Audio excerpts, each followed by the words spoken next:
বিশ্ব ঐতিহ্য ক্ষেত্ৰ মানাহৰ কালপানীত অসম ভিত্তিক ক্ৰিকেট টুৰ্ণামেণ্টৰ শুভ আৰম্ভণি।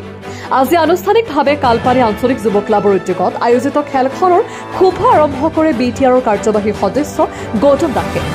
খেলৰ জৰিয়তে বিশ্ব জয় কৰিব পাৰে মন্তব্য BTRৰ কাৰ্যবাহী সদস্য গৌতম দাসৰ। ইপিনে খেল পৰিচালনা সমিতিৰ সম্পাদক মইনুল হকে খেলখনৰ শুভ আৰম্ভণিত উপস্থিত থকা বাবুল ব্ৰহ্ম বন বিষয়া শালবাৰী, বাৰিন বড়ো বন বিষয়া বাঁহবাৰী, শালবাৰী মহকুমা আৰক্ষী বিষয়াৰ লগতে স্থানীয় কেইবাগৰাকী সমাজসেৱক আৰু বিভিন্ন জাতি জনগোষ্ঠীৰ ৰাইজলৈ ধন্যবাদ জ্ঞাপন কৰে সহায় সহযোগ কৰাৰ বাবে। নিউজ ডেস্ক ৰিপৰ্ট, প্ৰতিদিন লাইভ। আজি 24/11/2024 তাৰিখত আমাৰ এই গোলাগাঁও খেলপথাৰত কালপানী আঞ্চলিক ইউথ ক্লাবৰ উদ্যোগত আমি এখন ক্ৰিকেট টুৰ্ণামেণ্ট আয়োজিত কৰোঁ।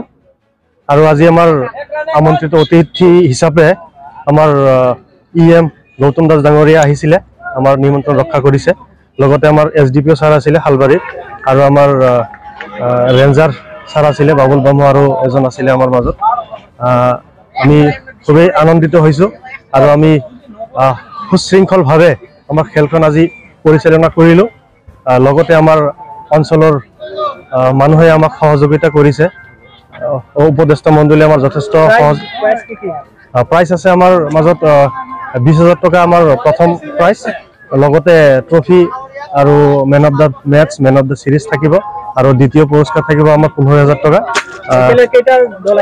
এতিয়ালৈকে আমাৰ সম্পূৰ্ণ হৈছে 16টা, আৰু আজি আমি 4টা দলৰ মাজত 2টা খেল অনুষ্ঠিত কৰিলোঁ।